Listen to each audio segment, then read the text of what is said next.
Hey, welcome to another video. I went back and forth on whether I really should record this video or not, and then I ended up thinking, yeah, why not? I can't be the only one who feels a certain way when it comes to certain topics. So I thought I'd share a few of my thoughts, and I'm kind of hoping for some comments from you to see if you run into these same things and what you think about it. Now, let me preface this by saying that none of these things are going to stop me from making images. I love doing photography, and even though these are kind of minor gripes, they're just kind of things that I thought I'd share. And again, I'd kind of like to have some input from you as to if you've run into the same things. I'm sure you had to have run across one or two of these things, if not all of them, through your time of doing photography. The first gripe would be critics. There's good critics and there's not so good critics. In writing my novels, one time somebody left a review on Amazon and they just ripped my book up one side, down the other. And they get to the last part of the review and they say, "But I've never liked a book in that genre. I don't like reading them. I don't know why I bothered to read this book, because I knew I wouldn't like it to start with." Okay, but they give you a 1-star review, and it it's not a fair critique. And I think sometimes on some of these photography boards, the same thing happens, which goes into the fanboys which are out there, and you just kind of have to read it and understand what it is and move on from it. But it can affect you, and I feel bad for people that are starting out and they take a chance and they put one of their images up there for people to see, and either no one acknowledges that they've even put it up there, or they get ripped for their composition or lighting or whatever it is, but they're just learning. There's a particular person on YouTube who's been around a long time. I'm not going to name names, but they review a lot of lenses and cameras, and they've kind of turned into a fanboy of one particular brand now, and now so that everything else that comes out is just crap. Oh, it's no good, it's no good, it's no good. And so you have to be aware of that on YouTube. So that's one of my gripes. And also the people that are being paid that don't tell you they're being paid.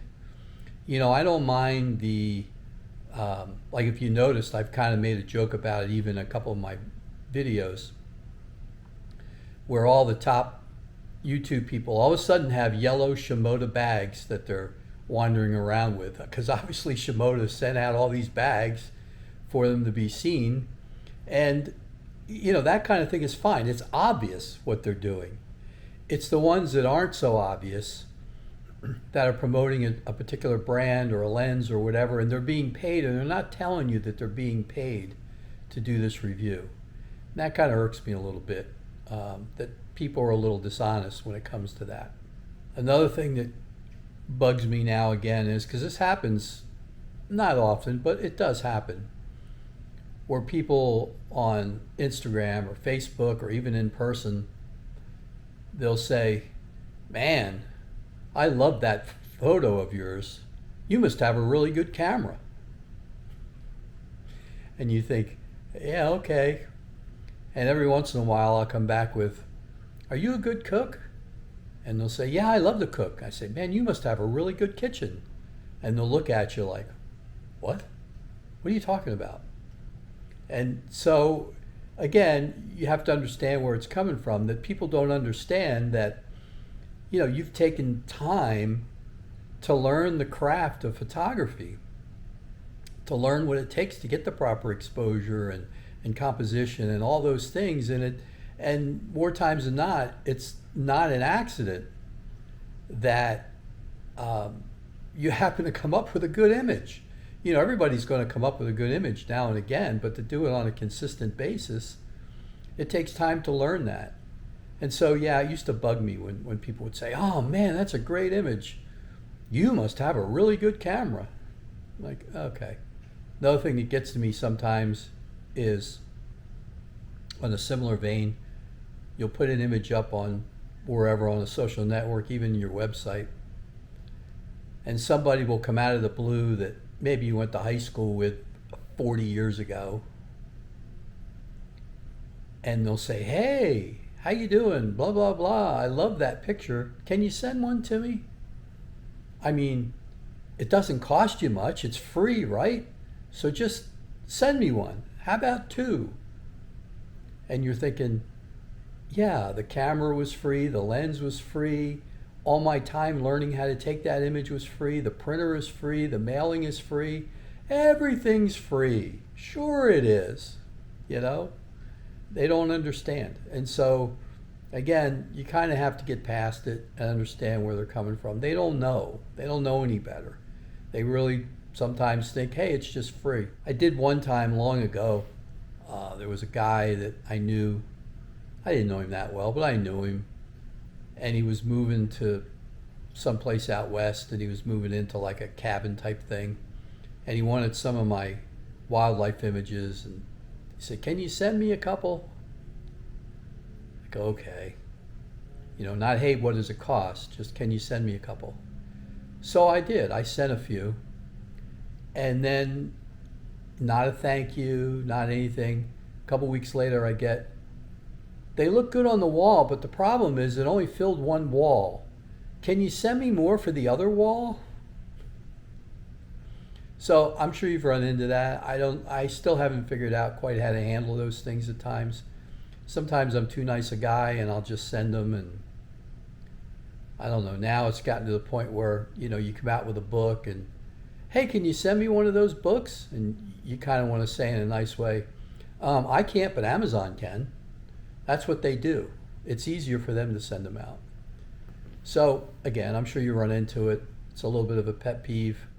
Another one is you'll show an image and you know, photographers do from time to time want to know, hey, what camera did you shoot it with?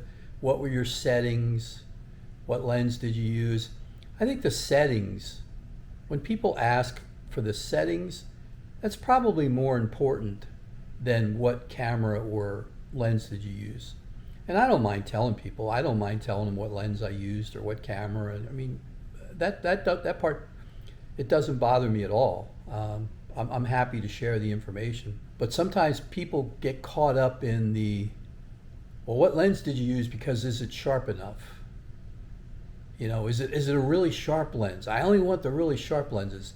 And, you know, let's face it, we probably all fall into that from time to time. But there are times when you don't want the sharpest lens. That's not what the image is about, especially with portraits. You know, you don't always want the sharpest lens in your toolkit when it comes to portraits, because then people are spending all this time with this skin softening software and smoothing out the skin and everything else. So every once in a while, you don't necessarily want it or need it. People get too caught up in that. And I think that, again, there's probably too many people on YouTube that are just out there making videos to grab attention, to help sell the latest and greatest stuff. And everybody gets gas, right? Gear acquisition, easy for me to say. Gear acquisition syndrome. We all get it. I get it. I'm sure you have too. But you have to, again, temper it and understand that, okay, what is that lens really going to do for me that my other lenses don't? And there may be a good enough reason. There may be a reason why you want that lens. Or the camera. You know, I for people who follow me on this channel, they know I recently upgraded to a Z8. And I'm glad I did. I mean, I had specific reasons, and they've proven to be true. The autofocus is a lot better than the Z7 II. Now, if I was just shooting landscapes, I've said this before too, I probably would have stayed with the Z7 II. But because I like shooting a lot of different things, including wildlife, the Z8 was a worthy upgrade for me. But be aware of the people that are just out there, trying to get ad revenue, and they're going to try and get eyeballs on their videos to sell you anything. And maybe lastly, and I don't know how to explain this very well, but you'll get people that'll come out and say, well, you're not a real photographer if you don't do X. You can fill in the blank. And you think, what? Define what a real photographer is to me. I'm not sure I can even define what a professional photographer is. I mean, there may be a term where most people can agree, okay, well, if you make more than 50% of your income and you do it more than 50% of your life, of the time you spend in your profession, then you're a professional. I don't know. Some people might say, no, you have to make 100% of your income or 90% of your income and do it full time to be a professional. I don't know what the definition is. Therefore, I don't know what the definition of a real photographer is.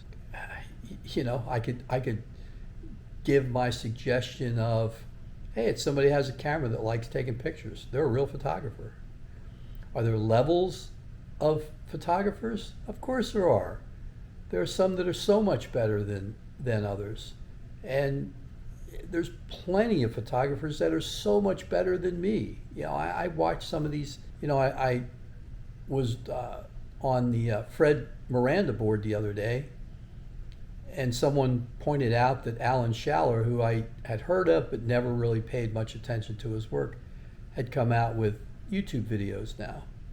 And he's a street photographer over in London, and I went and looked at some of his work, and it's like amazing stuff. And there's so many people out there that are like that. And every time you think, oh, I've got this photography thing licked and I'm a good photographer, well, go humble yourself and look around and see other photographers. Now, does that make them a real photographer and I'm not a real photographer? I beg to differ. But people will try and pull that. Well, you make YouTube videos, you can't be a real photographer. Really? Okay. Your opinion. And so anyway, I don't know. I guess I just wanted to share some of these thoughts and see what you think. If you've run into some of these things, I'm sure you have, and what your ideas on how you combat it, or maybe you just ignore it completely and move on. I don't know. I just thought I'd throw it out there, see what you think. And so, until next time, if you like, please like and subscribe. And I put this, a friend of mine, Ed, sent me this shirt a while back. I originally saw it in a movie. We went to the movies together one time, and it was in a movie, and I said, oh God, I gotta have one of those shirts.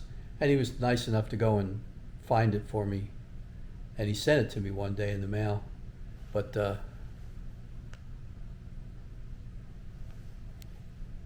yeah, I don't wear it that often because when I do, my wife goes, oh, really? It's my stud muffin shirt. So anyway, I thought I'd wear it just because if I'm going to do a negative, not necessarily a negative video, but one where I'm kind of griping, well, then you have to end it with the stud muffin shirt. All right, till next time, I'll see you later. Thanks for paying attention, or thanks for watching, and thanks for listening to my gripes. And I'll see you soon, huh? Be good.